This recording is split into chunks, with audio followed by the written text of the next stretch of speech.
Bonjour, aujourd'hui on va décortiquer une méthode de communication hyper puissante. L'idée, transformer un environnement de travail un peu tendu en un espace où on collabore sereinement. On connaît tous ça, pas vrai? Ces réunions où l'atmosphère est lourde, où chaque mot semble être une petite pique. Bref, avant que la cocotte minute explose pour de bon, il est peut-être temps d'explorer une autre façon de faire. Pour bien comprendre cette approche, son créateur, Marshall Rosenberg, a utilisé une métaphore assez parlante. D'un côté, on a le langage chacal, impulsif, agressif, qui juge, et de l'autre, le langage girafe, qui lui symbolise une communication bienveillante et authentique. Alors, pourquoi une girafe? Eh bien, figurez-vous que c'est le mammifère terrestre qui a le plus grand cœur. Ça symbolise l'empathie qui est vraiment au centre de la communication non violente. Et son long cou, lui, il lui permet de prendre de la hauteur, de voir la situation dans son ensemble, bien au-delà des petites attaques. C'est exactement cette posture qu'on va essayer d'adopter. Alors, voilà le programme. D'abord, on va identifier le problème. C'est quoi ce fameux langage chacal? Ensuite, on verra la solution, la posture girafe et sa méthode en 4 étapes. Puis, on passera à un cas concret avant de voir tous les bénéfices qu'on peut en tirer au quotidien.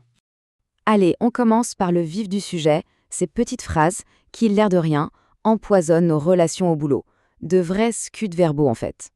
Ça vous dit quelque chose? Ce sont des exemples typiques du langage chacal. Parfois, ça a l'air anodin, mais en réalité, ça cache un ordre, une critique ou un jugement. Et l'effet est immédiat. On sent une émotion désagréable monter, et hop, l'ambiance devient plombante. Bon, passons à la solution. Comment on fait pour contrer ce langage et adopter une communication qui construit au lieu de détruire? Eh bien, c'est tout l'enjeu de la communication non violente, la fameuse CNV. Développée dans les années 60, la CNV, c'est bien plus qu'une simple méthode. C'est une véritable posture. Le but, c'est de sortir de nos schémas de communication un peu violents pour aller vers plus de compréhension et de bienveillance mutuelle.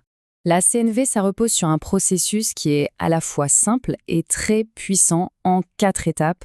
On retient l'acronyme OSBD, observation, sentiment, besoin et demande.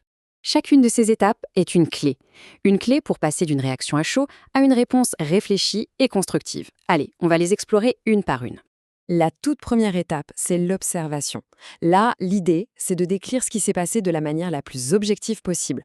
On oublie les interprétations du genre « il a voulu m'humilier » et on s'en tient aux faits. Il a dit telle phrase devant l'équipe. C'est un point de départ factuel que personne ne peut contester.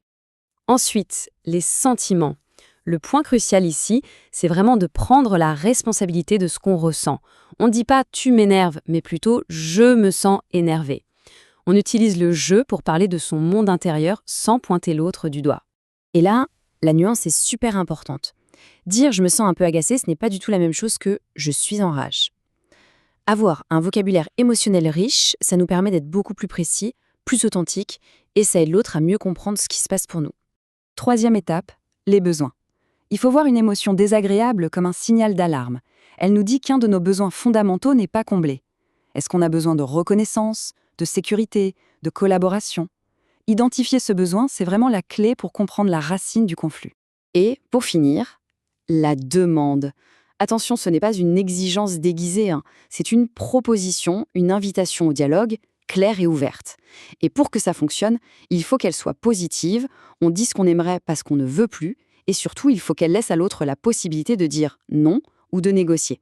Bon, assez de théorie. Voyons un peu comment ce fameux processus OSBD peut concrètement désamorcer une situation tendue en pleine réunion. Prenons cet exemple, un grand classique. Cette phrase qui se veut encourageante, mais qui, en réalité, sous-entend que ça va être un sale moment. Au lieu de motiver, ça installe le doute et le stress. C'est du pur langage chacal. Alors, comment on répond en mode girafe? Eh bien, on déroule simplement les 4 étapes. On commence par l'observation neutre, quand tu me dis ça. Puis, on exprime son sentiment avec je me sens un peu inquiet. On explique son besoin, parce que j'ai besoin de soutien. Et on termine avec une demande ouverte, serais-tu d'accord pour? La différence est énorme. On n'attaque pas, on ouvre la porte à une discussion. Adopter cette posture, ce n'est pas juste un truc pour gérer les crises. C'est une compétence qui peut vraiment transformer durablement les relations au travail et souder une équipe.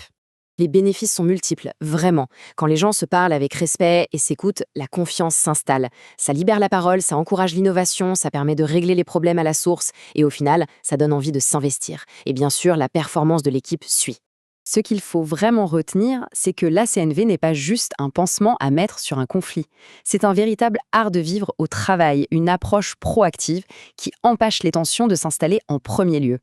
Et voilà qui nous amène à la fin de cette analyse. Finalement, la question reste posée. Chaque conversation, chaque interaction, c'est un choix. Alors, chacal ou girafe, quel langage va-t-on choisir pour construire nos relations de demain ?